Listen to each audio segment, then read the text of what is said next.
Olá, bem-vindos a mais uma aula do nosso curso Prevenção em Pauta. Prevenir é um processo dinâmico, por isso não existe uma receita que funcione para todos os casos.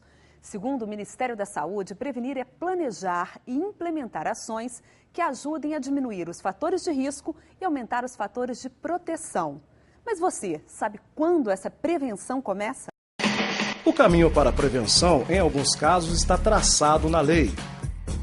Cumprir a norma que proíbe a venda de cigarros e bebidas alcoólicas para menores de 18 anos já seria um grande avanço. Melhor que isso é atuar junto aos jovens antes que eles tenham o primeiro contato com qualquer substância que cause dependência. Ou, ainda mais cedo, proteger as crianças do exemplo de adultos que usam alguma droga. A prevenção deve vir de berço. Um bebê que nasce em uma família com casos de dependência química pode ter uma predisposição a se tornar dependente. Por isso, exige ainda mais atenção. E se formos definir qual o melhor momento para iniciar a prevenção, vamos chegar a um ponto antes do nascimento. Quando o casal decide ter filhos, ele deve saber que a família pode ser um fator de risco ou de proteção para o uso de drogas. Uma família de proteção é aquela em que as pessoas se sentem acolhidas, se interessam umas pelas outras e dividem, além da rotina, valores positivos. Não existe um modelo para uma família de proteção, como, por exemplo, um pai, uma mãe e um casal de filhos. Na verdade, este grupo não precisa seguir nenhum tipo de padrão. A formação pode ser a mais variada possível. O que não pode faltar é a harmonia. O sorriso dessa criançada é fruto de uma vida tranquila, com segurança e amor. Eles são primos e fazem parte de uma grande família de proteção. São 6 irmãos casados, com filhos que moram na mesma rua. Passei por uma situação financeira difícil, meu marido estava desempregado, né? E nunca faltou nada na minha casa, porque um chegava com um sacolão, um me dava uma carne, um me dava... Sempre tinha as coisas na minha casa, porque eles estavam me ajudando, né? Se algo acontece na família da Vaninha, entristece a nossa família, e assim na minha família entristece eles. É como se a gente protegesse o outro. Passar juntos por momentos de tristeza e de alegria ajuda a família a fortalecer os vínculos. Vínculos são laços que unem as pessoas de forma profunda. Eles dependem de uma boa interação. Dividir tarefas da rotina e compartilhar os mesmos princípios reforçam essa ligação, que protege a família de influências negativas. A gente mora num local em que crianças bem pequenas começam a mexer com drogas. Chega num ponto que você não sabe mais quem quer quem, porque os valores das pessoas são quebrados por causa do mundo das drogas. Tá morando perto, a família ajuda na educação também. Então não tem como eles desvirtuar para o mundo do crime, o mundo das drogas, né? Porque sempre tem alguém de olho neles. Nós estamos vivendo uma sociedade muito complicada, bastante complexa as relações que as pessoas estabelecem. A pessoa experimenta violência o tempo todo, ela experimenta medo, desconfiança o tempo todo na rua, qualquer momento que ela sai. Então, todas as pessoas elas necessitam de um lugar onde ela encontra esse apoio. Mateus é um dos adolescentes da família. Ele fala sobre o que aprendeu em casa. Porque a gente já tem um ensino desde criança que fumar é errado, beber é errado, usar droga é errado. Mas sempre tem algum colega seu que vai falar, vão ali, vão beber um pouco, ninguém vai estar vendo aí. Aí eu tento até não maltratar a pessoa, mas evitar. Ricardo, tio do Mateus, diz que segue a mesma filosofia que aprendeu com os pais e acrescenta uma lição dos tempos modernos, o diálogo. Existe sempre alguém que quer quebrar a regra. E esse sempre que quer quebrar a regra, sempre dá sinal que quer quebrar a regra. Aí nós gostamos dele, vamos junto dele, orientamos mais, damos uma atenção maior a ele. Nós resolvemos abraçar mais, gostar mais, ouvir mais. E é esse que é o princípio nosso. A família representa o alicerce da vida da pessoa, né? É uma referência, é onde a pessoa tem o aconchego, onde ela tem o amor, onde ela tem a compreensão, onde ela tem a liberdade de falar as coisas, etc. Se essa família ela não cumpre esse papel, ao invés de interromper aquele processo ou fazer com que aquele uso seja simplesmente um uso corriqueiro, natural entre as pessoas, ela ajuda ou contribui para que a pessoa, então, estigmatizada ou então marginalizada, ela continua usando ou entra num processo de deteriorização ou de envolvimento absoluto com aquela substância. Esse tipo de família, citado pela antropóloga, é um exemplo de família de risco. Família de risco é aquela que, em vez de acolher, condena, ou aquela que exclui algum dos membros, promovendo o isolamento e a baixa estima. Pode ser ainda o grupo familiar em que os adultos dão para as crianças o exemplo do uso de drogas. Eu acendia cigarro para meus pais, eu acendia e tudo, foi dando aquela vontade, eu vou testar para me ver. E aí eu acabei viciando no cigarro. Frederico se tornou dependente do álcool de forma parecida. Quando criança, experimentava o resto de bebida que o pai deixava no copo. Meu pai era dependente do álcool. Eu não via o lado ruim dele, eu só via o lado do pai, que é homem, que é forte, que é exemplo, entendeu? E por isso eu passei a seguir exemplos dele. Ele bebeu, eu passei a beber também. Só que chegou um tempo que eu vi que realmente a situação estava muito, muito ruim para mim. Eu realmente estava me afundando no mesmo buraco que ele se afundou. E se não há proteção em casa, fora dela, com certeza há muitos riscos. Comecei a fumar na escola, aos 13 anos de idade. Vi as pessoas fumar na escola e achei bonito e fui fumar. Minha colega me ensinou a fumar. Foi mais ou menos assim, amigos mesmo, sair para dar um rolê, então vamos tomar uma cerveja, vamos? Então comecei a tomar cerveja e foi assim. Esse é o tipo de adulto, você gosta, quer saber o gosto, quer saber como é que é. E depois você acostuma, você passa a pegar o vício. Ia no meio de amigos, aí você acaba bebendo. Foi mais por influência, para poder entrar na turma. Neste grupo de jovens, ninguém nega, muitas vezes, a proposta para consumir algum tipo de droga, de cigarro ou mesmo de álcool vem de um amigo bem próximo. Nessa idade, na adolescência, em que é importante fazer parte de uma turma, um convite pode se transformar em uma grande pressão. A partir do momento que você está numa festa, a maioria das pessoas estão bebendo, estão fumando e fica naquele embalo. Estava numa festa com meus amigos, aí chegou um cara, até já foi assim, já estudou comigo, oferecendo cocaína na verdade. Os amigos vão, oferecem tipo, você vai ficar alegre, é só para poder ficar todo mundo feliz ao mesmo tempo. Bebe porque eu gosto interessante. Pelo menos na minha família, primos meus, menores de 18 anos, bebem. Os mais velhos também oferecem, dá oportunidade pra gente. Se eu não tivesse a formação que eu tive em casa, a educação que eu tive, eu acho que eu poderia estar no mundo das drogas. Porque as oportunidades das drogas tá aí, tá na sala do lado às vezes. Mas o grupo social nem sempre corrompe. Há casos em que estão na comunidade os elementos que irão ajudar a tecer uma rede protetora contra as drogas. O que conta é onde a pessoa encontra o apoio, uma referência para ela tomar as decisões dela, para ela fazer as escolhas e para ela ter esse aconchego, né? Ou essa orientação, esse amor e etc. Então isso não quer dizer que tenha que ter pai, mãe e etc. Entende? Pode ser tio, pode ser o vizinho, pode ser, não sei, um pastor, pode ser um primo, qualquer outra pessoa que possa ajudar ou acolher essa pessoa, orientar essa pessoa em alguns momentos. Acolhimento e orientação. Estes são dois dos pilares do projeto Querubins, que funciona na Vila Acaba Mundo, uma das áreas de risco social de Belo Horizonte. Exemplo de como cidadãos comuns podem se unir na prevenção ao uso de drogas. Eu sou moradora aqui no Sion e há 17 anos eu fui caminhar na praça JK e me deparei com 5 crianças tomando conta de carro. O parque estava morrendo, muitas árvores já tinham morrido e eu convidei-as a salvar o parque. Na realidade, o que eu queria era envolver essas crianças para que eu começasse a dialogar com essa criança. Com o passar do tempo, a iniciativa tomou outro rumo. Arte, esporte, aulas de computação e de reforço escolar passaram a ser usados para conquistar as crianças e protegê-las de muitos riscos. O envolvimento com atividades recreativas, escolares ou profissionais é fator de proteção das relações interpessoais, assim como a convivência com amigos que não usam drogas ou não aprovam o uso delas. Eu vim pra cá, eu tinha 7 anos de idade, eu comecei a fazer aula de dança afro, surgiu aula de contemporânea Eu faço aula de matemática, aula de percussão.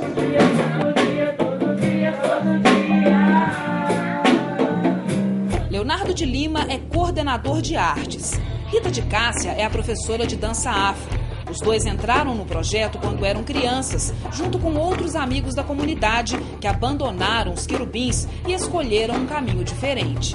Uns já estavam mais envolvidos, né? Já fumavam, já bebiam.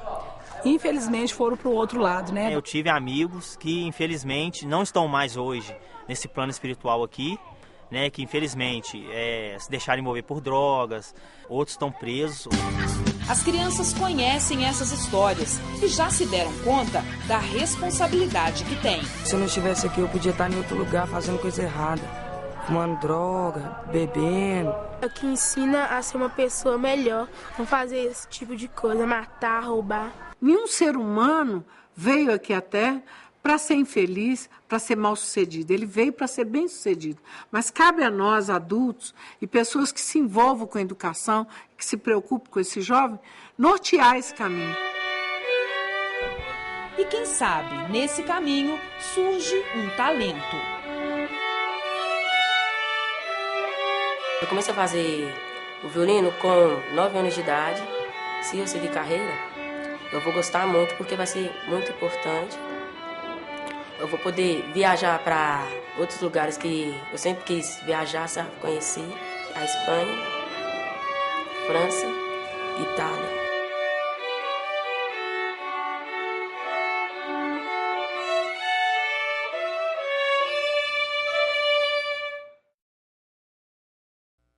Belo exemplo, né? E agora chegou a hora de você participar da nossa aula ao vivo. Ligue para a gente ou mande seu e-mail com dúvidas e comentários sobre o tema de hoje. O telefone é 0800 283 8583 e o e-mail é perguntas@portalminasaude.com.br. Conosco aqui no estúdio estão hoje o doutor Luiz Carlos Brant Carneiro, que é psicanalista, mestre em epidemiologia e doutor em ciências da saúde, o doutor Rogério Salgado, psicólogo e coordenador do ambulatório da Associação Brasileira Comunitária para Prevenção ao Abuso de Drogas, a Abraço, e a médica Lívia Castro de Carvalho, que é clínica geral e psiquiatra e trabalha com atendimento a dependentes no Hospital Espírita André Luiz. A todos vocês, muito obrigada por terem vindo. Nós vimos na reportagem as famílias de risco, de proteção, as comunidades de risco, de proteção, mas existem também fatores individuais, não é isso? Que podem predispor ou não uma pessoa ao uso de drogas? Existem essas características que nós podemos identificar, doutor Rogério? Não existem bem características, existem tendências, né? Por exemplo, uma pessoa que tem uma baixa autoestima, essa característica em especial, ela pode ser um problema. Não necessariamente, né? Foi dito que às vezes a pessoa sendo introvertida, isso pode sim ser um fator de risco. Por exemplo, uma pessoa tímida que tenha contato com a droga estimulante tipo a cocaína, ela vai encontrar no uso dessa droga uma resposta a esse seu problema da timidez. Um extrovertido, ele não necessariamente ele pode ter contato por ser extrovertido, ter uma ampla rede social e ter contato pela facilidade de conhecer várias pessoas. Então, não necessariamente uma característica ela vai determinar, mas ela pode sim contribuir dentro de um fator, que são vários, as variáveis são muitas. Então, há que analisar cada caso, como você disse. Agora, doutor Luiz Carlos, tem como, por exemplo, desenvolver, então, nesse sentido, alguma habilidade pessoal que torne a pessoa mais protegida, mais resistente contra esses riscos das drogas? Bem, eu tenho dificuldades para pensar em termos de habilidades pessoais. Né? Nesse sentido, eu penso necessariamente na ordem de um contexto. E aí nós temos um contexto familiar. Né? E quando nós pensamos nesse contexto familiar, como um contexto de proteção, até algumas décadas atrás, isso podemos dizer recente, né? Nós tínhamos uma família padrão. Onde você, como que num triângulo, você tinha no topo desse triângulo a figura do pai, a figura da mãe, a figura do filho. Né? E foi muito colocado, né, na imprensa, foi colocado em termos de educação, que era importante que se mantivesse um diálogo com os filhos e que esse diálogo seria como um elemento de proteção. Né? O que acontece na atualidade é que esse modelo ele já não está mais em vigor. Né? Na contemporaneidade, nós podemos pensar um outro modelo familiar, né? Ou não sei se, né, não poderia ser chamado de modelo, mas uma outra dinâmica, uma outra configuração, que não cabe talvez mesmo na palavra modelo, onde que nós temos, né, para esse diálogo entre pais e filhos, ele já não é mais suficiente. Né? Nesse diálogo, como sistema, ou como fator, ou como condição, acho que uma palavra melhor, em termos de proteção, nós precisamos incluir a turma de amigos, que aí é uma dimensão fundamental. Tá? Hoje já não é suficiente você estabelecer um diálogo apenas com o filho. Com o seu filho. Com o seu filho. Você precisa incluir, né, os amigos do seu filho no diálogo. De amigos do seu filho para sustentar esse diálogo. Mesmo porque esse filho hoje, ele está sob uma dupla proteção. Tanto a proteção desse pai que foi desbancado desse lugar, inclusive que já não é mais como um pai provedor, né? Porque hoje você tem essa mãe que também deixou muito de ser essa mãe no interior do lar, no interior, né, da situação doméstica, e passou a se configurar como mulher. E como mulher, também como mulher no mercado de trabalho. Então, o que acontece com esse filho? Né? Se essa referência familiar era um fator de proteção, hoje, muitas vezes, ele vai buscar referência na turma de amigos. E se você não estabelecer esse diálogo, é muito provável, né, que o seu filho seja adotado por essa turma de amigos. Agora, doutora Lívia, só para a gente conseguir fechar essa participação da família, tem uma parte dessa participação que é a tendência genética. Existe uma predisposição à dependência se há outros casos de dependência na família, não é? A gente tem que olhar a parte genética. Nós temos que contar porque filhos de pais dependentes químicos, eles têm uma tolerância aumentada. E, conclusão, o que eles têm? Eles usam muito mais a droga ou a bebida para poder ter a mesma resposta do que uma pessoa que não tem um contato com a droga, né? Os familiares não têm contato com droga ou bebida direito. Então, quem está numa família assim precisa de atenção redobrada. Precisa de uma atenção super redobrada. Porque tem que se tratar, a família tem que ter um contexto inteiro para poder estar ajudando. Por exemplo, se tem um pai que é dependente químico, então tem que ter recursos dentro da família para que os filhos não entrem naquilo ali. Porque não tem como tirar um pai de dentro de uma família, né? Então a mãe ajuda, a família inteira vem ajudando para poder estar mostrando que o pai, é uma dificuldade muito grande para estar saindo daquilo, então não vamos entrar, né? E o pai já tem também uma fragilidade de comportamento. Então, isso daí tem que ser mostrado para os filhos que ele tem, para poder estar compensando, a família estar compensando isso tudo, para não estar entrando nesse aspecto, porque depois que entrou, aí a tolerância é maior e tudo, vem os amigos e tudo, o pai já é um exemplo dentro de casa, o exemplo é tudo, né? Agora tem que olhar que a parte comportamental da família é importante nisso também.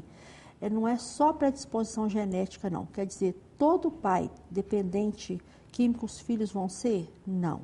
Então, o importante é a parte comportamental da família.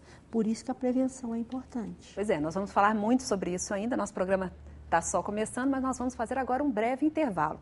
E nós já voltamos. Mas antes, veja tudo que o nosso curso oferece pela internet. Você pode aprender ainda muito mais no ambiente virtual. Acesse www.portalminasaude.com.br. Vá ao campo chamado Acesso ao AVA, Ambiente Virtual de Aprendizagem. Na caixa de seleção, escolha Curso de Extensão Prevenção em Pauta e clique no botão Entrar. Para navegar na página, você deverá digitar o nome de usuário, que é o seu número de CPF, e a senha, que é a palavra saúde, com letra minúscula e sem acento. Pronto!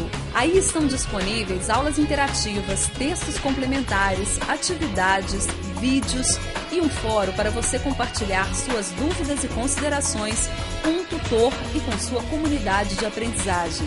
A cada semana há novos conteúdos no AVA. Participe, interaja e crie sua própria forma de estudar. Neste curso, você vai se atualizar, interagir e trocar experiências com diversos profissionais.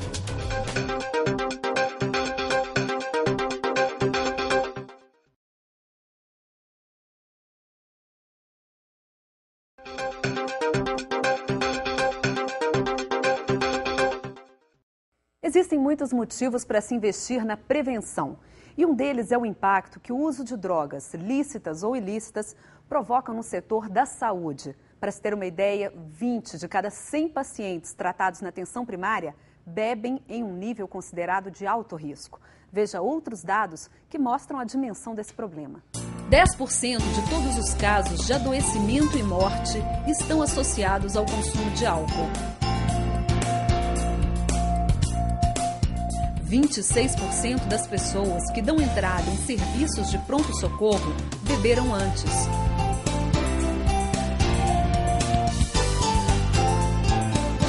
E o alcoolismo está em primeiro lugar entre todas as doenças incapacitantes na América Latina. Pois é, doutora Lívia, quando a gente fala desse impacto na saúde, não é um impacto que vem só de quem é dependente, mas às vezes de quem não chegou à dependência, mas é usuário das drogas.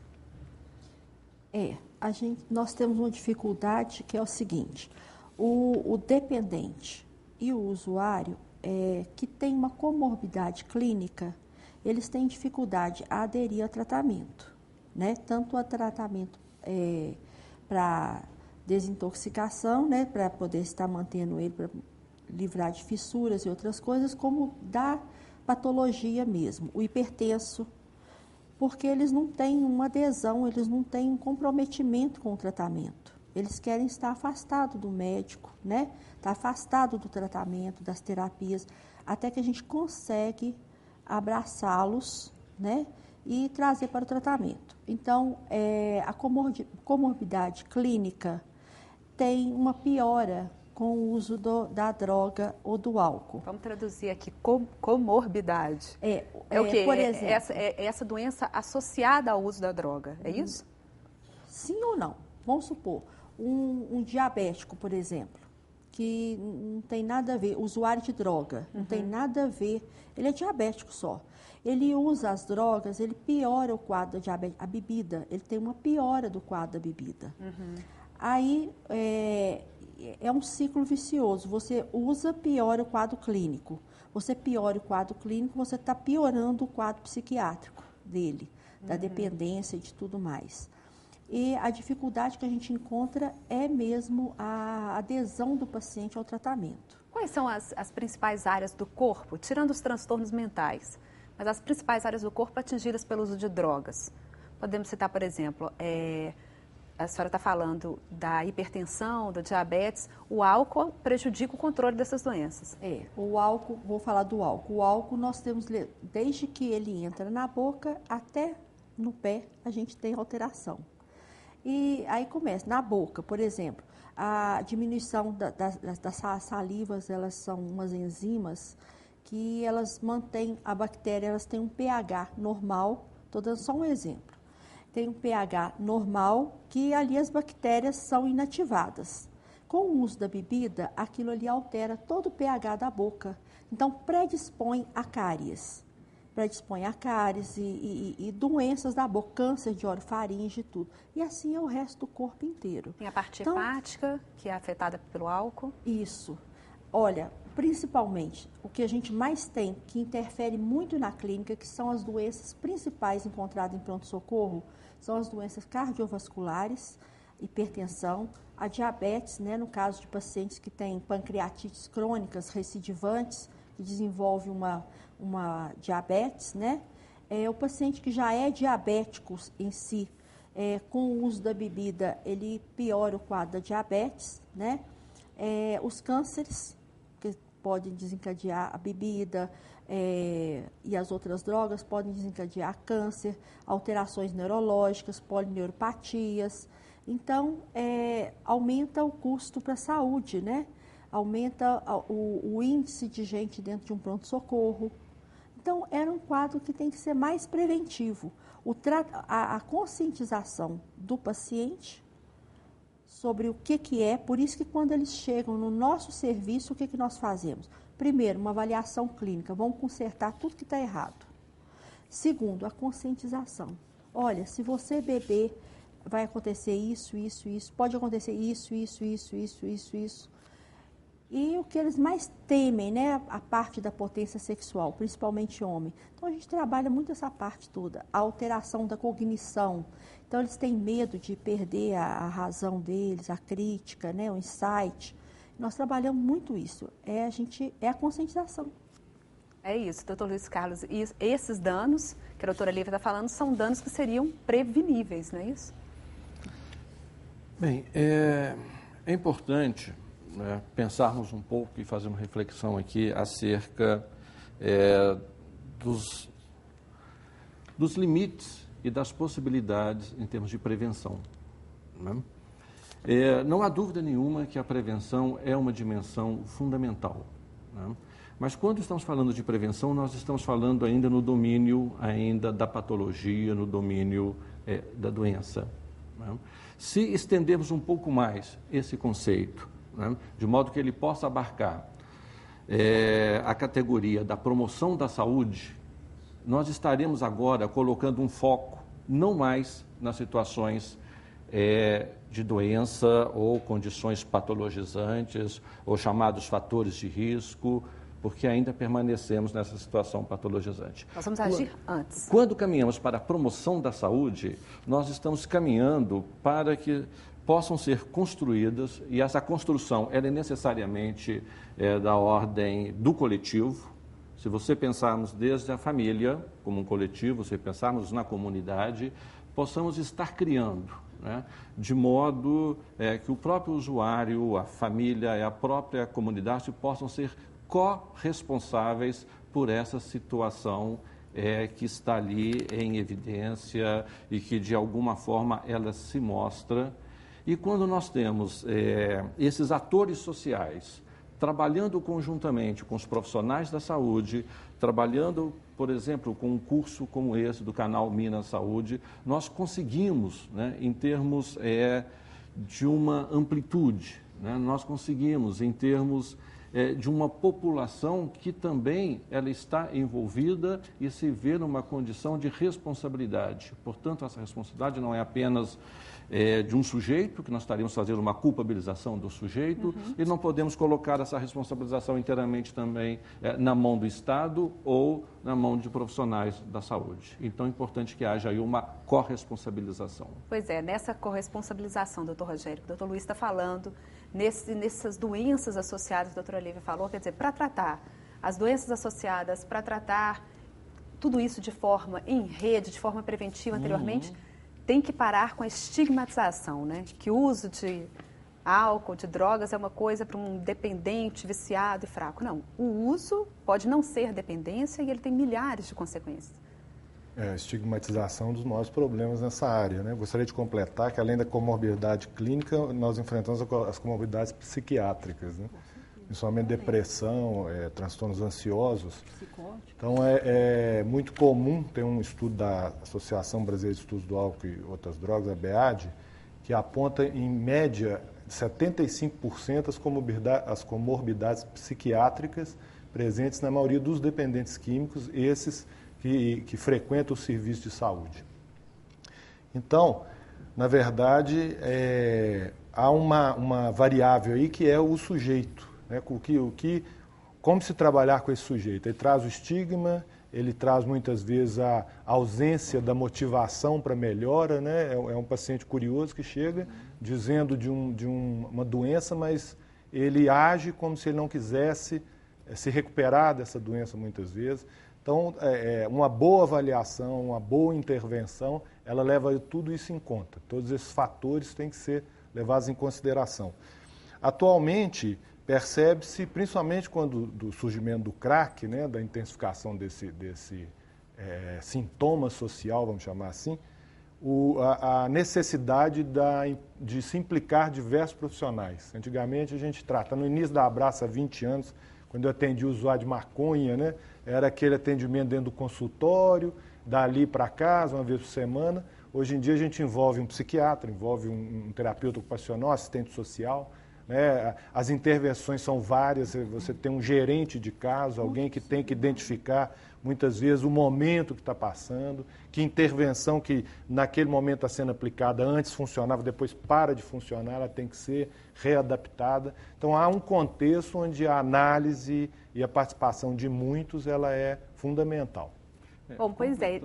E nós vamos voltar a conversar mais um pouquinho, doutor. Vamos só chamar a atenção para o seguinte, que tudo isso que a gente está conversando aqui, nessa discussão, nós não podemos deixar de lado que estamos falando de drogas e isso inclui álcool, cigarro e até medicamentos. Muitos remédios que deveriam tratar doenças são mal usados e acabam levando à dependência química. Olha só.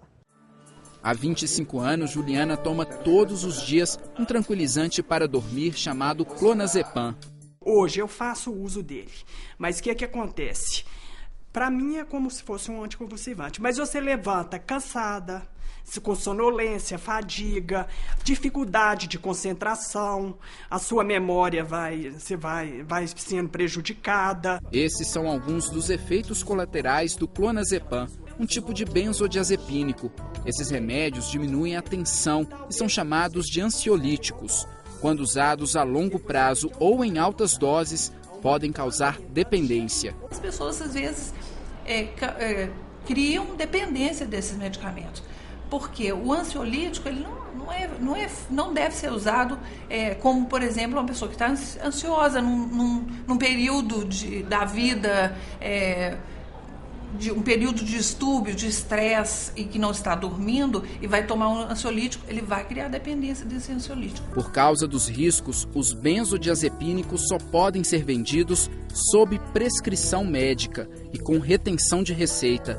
Só neste posto de saúde, na região noroeste de Belo Horizonte, 150 pessoas fazem uso do medicamento. Ela passa por uma consulta médica, né? Essa consulta pode ser tanto com o médico generalista, que seria com o médico da saúde da família, ou psiquiatra, né? Tanto faz. E aí o médico, caso ele nessa avaliação veja que é necessário, ele vai passar uma receita para o paciente. Mas existe no país um mercado paralelo de venda de remédios sem receita. E os caminhoneiros são um dos grupos que movimentam esse comércio ilegal.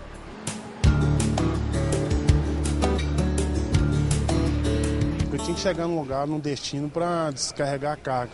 E um colega meu falou, se você não tomar, você não chegaria nesse lugar. Aí eu peguei e cheguei no lugar de um destino, que eu fiquei 2 dias que eu fui pro lado da Bahia, aí eu tinha que tomar os 2 comprimidos. Prazo para cumprir, trânsito difícil. São desafios da rotina que muitos motoristas driblam com o chamado rebite. Algum remédio que ajuda a afastar o sono e manter o estado de alerta. Dá secura na boca, dor no peito, falta de ar. Aquilo mata. Aquilo a que o caminhoneiro se refere são as anfetaminas, criadas para controlar o apetite de pessoas obesas. Elas são usadas como estimulante por grande parte dos caminhoneiros. A primeira vez que eu tomei me fez mal. E faz muito mal. A gente bebe porque precisa. Hoje eu não bebo mais, eu tenho anos que eu não bebo. Tem 2 anos que eu não bebo, mas aqui faz mal demais. Aqui acaba com o organismo da pessoa. Em muitos países, as anfetaminas foram proibidas. No Brasil, deveriam ser compradas apenas como prescrição médica, mas são comercializadas ilegalmente e até produzidas por laboratórios clandestinos. É um perigo terrível o uso desse tipo de medicamento, porque primeiro a pessoa vai ter todos os sintomas da própria privação de sono. Então o indivíduo, quando dorme pouco, quando está privado do seu sono natural, ele já tem irritabilidade, ele tem já uma dificuldade de manter a atenção no que ele está fazendo, uma dificuldade de manter os reflexos de raciocínio, de saber o que deve fazer em determinadas situações, ele já tem isso naturalmente se está privado do sono. Se ele toma medicação para se manter alerta, essa irritabilidade vai aumentar ainda mais.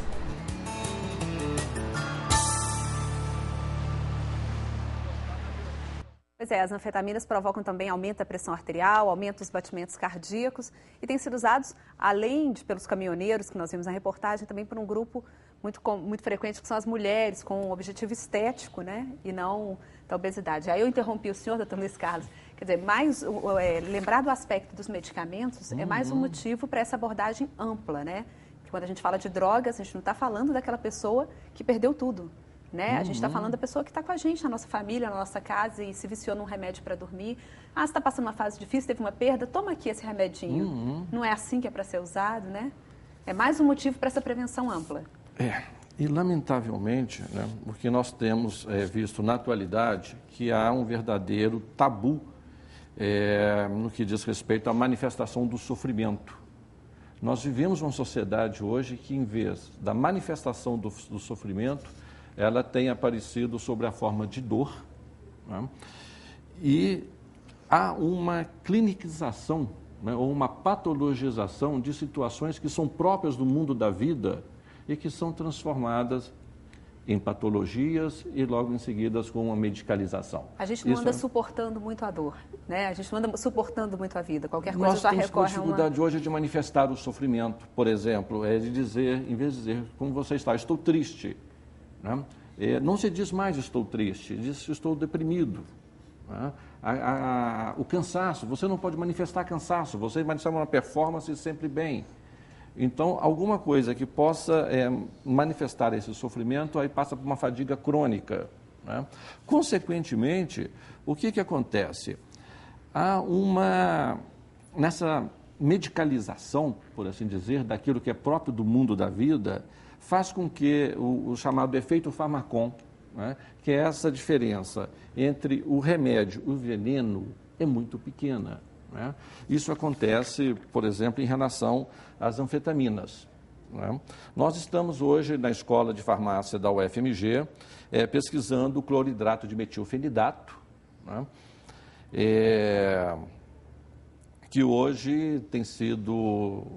É muito interessante pensar, né, que como que a produção de uma dada anfetamina descoberta em 1950 torna-se hoje um medicamento principal para aquilo que tem sido diagnosticado hoje como TDAH, ou seja, transtorno do déficit de atenção e hiperatividade.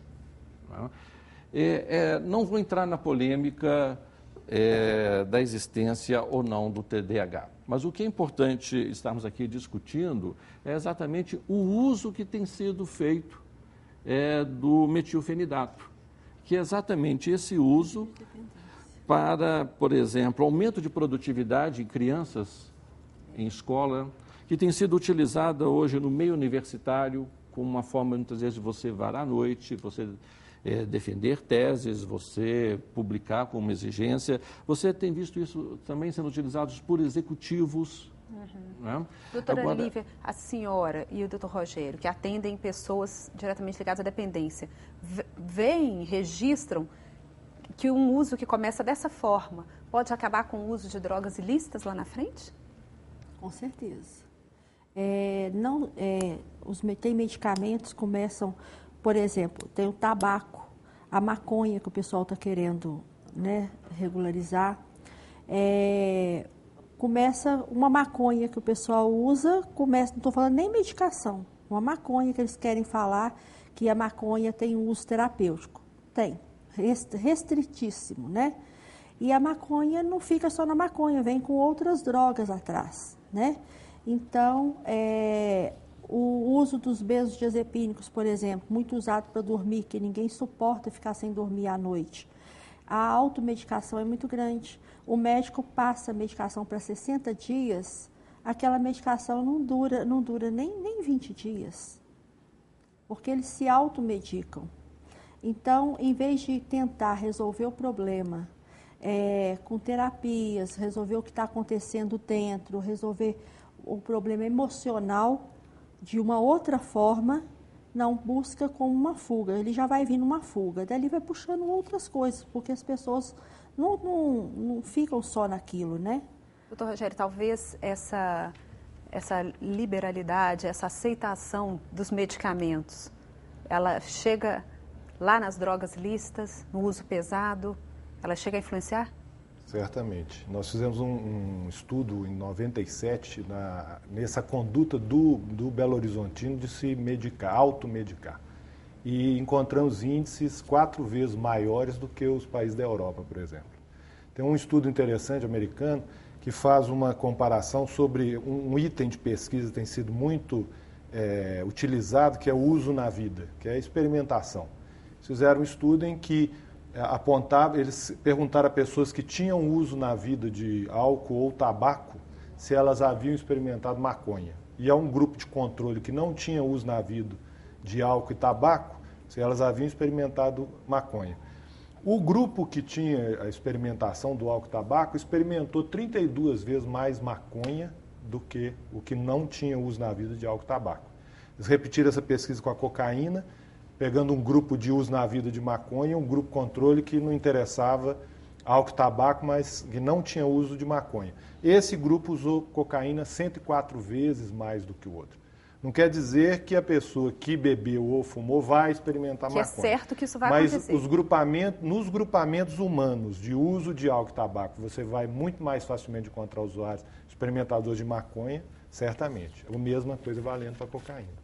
Tá, nós vamos fazer mais um rápido intervalo, daqui a pouco nós voltamos para tirar as dúvidas sobre o assunto que nós discutimos hoje e você vai ver ainda o que aconteceu com uma fumante que decidiu largar o cigarro e levou esse desafio para a internet. Já, já.